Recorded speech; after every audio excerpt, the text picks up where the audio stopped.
काल में शिक्षा की मुख्यधारा से बाहर हो चुके 300 से अधिक बच्चों को सरकारी शिक्षा से जोड़ने के लिए रामनगर के पुछड़ी क्षेत्र में देर रात एक विशेष अभियान चलाया गया।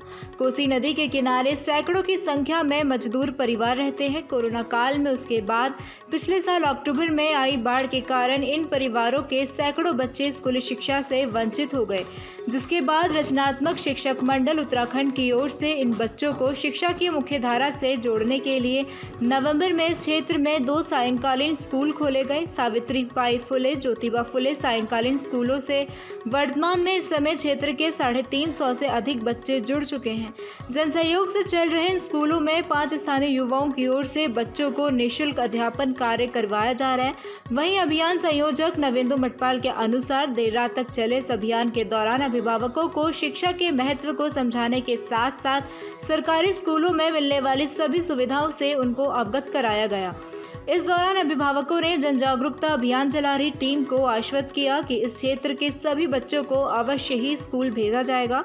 पिछले दिनों इस क्षेत्र के आसपास चल रहे स्कूलों में बच्चों के एडमिशन में आ रही तकनीकी दिक्कतों को लेकर सायंकालीन स्कूल के शिक्षक शिक्षिकाओं की पहल पर स्थानीय लोगों ने विधायक दीवान सिंह बिष्ट और खंड शिक्षा अधिकारी वंदना रौतेला को भी ज्ञापन सौंपा था, जिसके बाद खंड शिक्षा अधिकारी की ओर से इस क्षेत्र के सभी स्कूलों को इन बच्चों के तत्काल एडमिशन के आदेश दिए गए।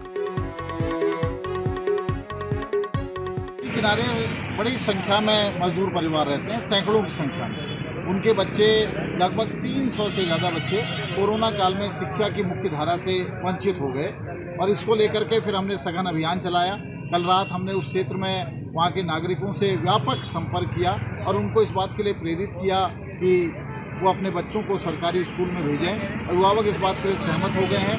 300 से ज़्यादा बच्चे उस क्षेत्र के सरकारी स्कूलों में जाएंगे। पिछले वर्ष अक्टूबर माह में आई भीषण आपदा से जहाँ तो पूरे शहर में रामनगर में और ग्रामीण क्षेत्रों में त्राही मची थी, तो आपको बता दें कि रामनगर के ग्राम कोसी नदी किनारे रहने वाले कई मजदूरों की झोंपड़ियाँ भी पानी के इस आपदा की भेंट चढ़ गई थी, जिससे लोग बेघर हो गए थे और कई सामाजिक संगठनों ने इन लोगों को बचाने का काम किया। तो वहीं अब रचनात्मक शिक्षक मंडल द्वारा ऐसे बच्चों को जो आपदा में प्रभावित हुए थे, इन बच्चों की शिक्षा को लेकर लगातार कई प्रयास किए जा रहे हैं, ठोस पहल की जा रही। तो शिक्षक मंडल के आयोजक नवेंदु मटपाल ने बताया कि शुक्रवार को रात इस गाँव में जाकर शिक्षा के तहत बच्चों को जागरूक करने को लेकर अभियान चलाया गया। उन्होंने बताया कि ये जो इस गांव में सायंकालीन स्कूल भी चलाए जा रहे हैं उनके संस्थान द्वारा, और उन्होंने बताया कि जन सहयोग से यह सभी कार्य किया जा रहा है। कई लोगों द्वारा इन बच्चों के लिए पठन पाठन और ड्रेस भी जो है उपलब्ध कराई जा रही। तो वहीं रचनात्मक शिक्षक मंडल की ओर से लगातार इन बच्चों को जो है शिक्षित करने के साथ ही जो है पूर्व में भी